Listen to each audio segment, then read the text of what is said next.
listening, from all leadership capacities, probably is the one that's most underrated. Everyone talks about vision and about this and about that, but listening is really at the source of all great leadership.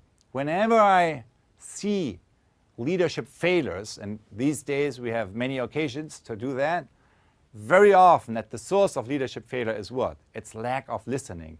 It's lack of connecting with what's really going on in reality right now. It's a disconnection between leaders on the one hand and the situation on the ground on the other.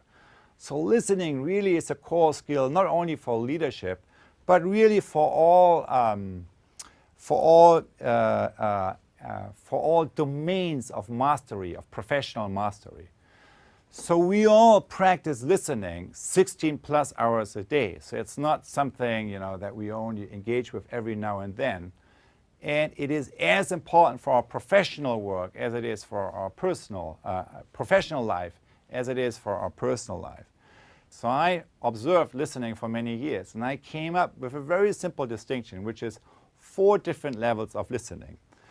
So here's the first level. The first level is basically listening by what I call downloading, right? Downloading is basically that from your habits, you listen to what you already know.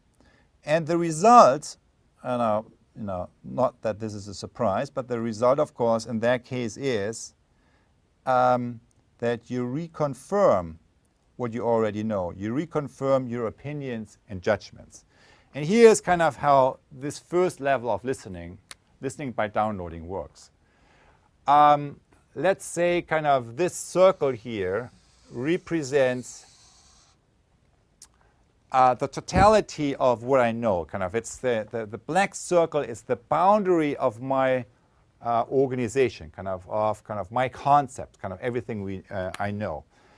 And the red dot is the place from where my listen happens.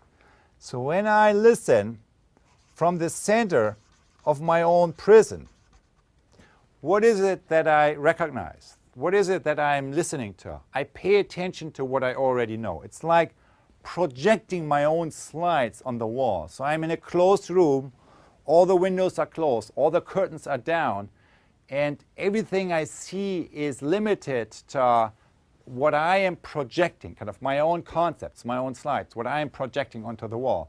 I'm not saying what you are projecting is not good or not appropriate. All I'm saying it's not what's really going on outside. It's a result from your experiences of the past. It's reflecting the past, not the present moment. And it's something that you project onto the wall. That's listening 1. The outcome is we reconfirm what we already know. Here's listening 2. Listening 2 is factual listening. And the essence of factual listening is that we notice what's different, right? We are noticing differences. We access the open mind. And the outcome is that we, notice disconfirming data. We notice what is actually different from what I expected to see. Charles Darwin was known to always have a notepad on him where he would write down observations that contradicted his theory, because he knew exactly what our mind is doing. When we notice something that doesn't fit our theory, is in contradiction with that, our mind is over time getting rid of everything that's not confirming what we expect to see. But he knew that disconfirming data is actually the source of innovation. So that's why he wrote that down, and it helped him to evolve his own theory. So here's what factual listening is. It's, you get up, you go to the window, you open the curtain, and you actually look what's going on outside. You watch what's going on outside. That's factual listening. Now that's, what we train in all good science is, notice disconfirming data. But for all of you, for all of us who deal with complex social change processes, this is not good enough. There are two additional sources of listening that are very critical and that need now our skills and intentional skill development. The third level is empathic listening. It's listening with an open heart as an organ of perception, which leads to seeing the situation through the eyes of another, and which also leads to to an emotional connection kind of to the other person that's not going away very quickly. So empathic listening is allowing you to step to connect with the experience kind of another person. And when I asked a cognitive psychologist, what really is happening here when you access this deeper way of operating, she said, listening begins to happen from the field or from the other person that you are connecting with. So this is what happens. Your listening begins to happen from the place from where that other person is speaking from, articulating from.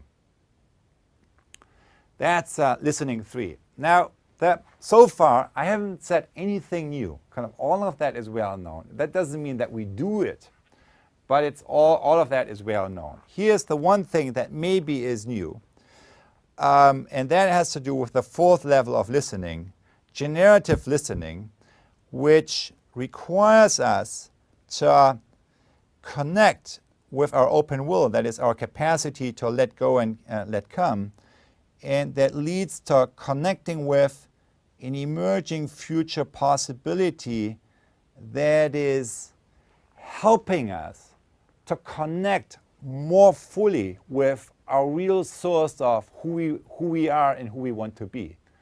So you know whether or not you are operating on level 4, listening, when you watch your level of energy and when you watch whether or not your sense of self, your sense of identity has shifted a little bit towards the person who you really are and who you're moving towards. So what are examples for level 4 listening? It's great coaches, right? A great coach is listening to you, is listening to me, not only in terms of listening to all my struggles and empathizing with them. No, a great coach is listening to my current struggles in terms of noticing already the arrival of my highest future possibility. So connecting, seeing in me my tomorrow self, my emerging future self, and by paying attention to it, helping me to actually connect with that. So that's what great educators do. That's what great leaders do. They don't see you in terms of only your past, but they see you in terms of your highest future possibility. And that's kind of what this fourth level of listening is about.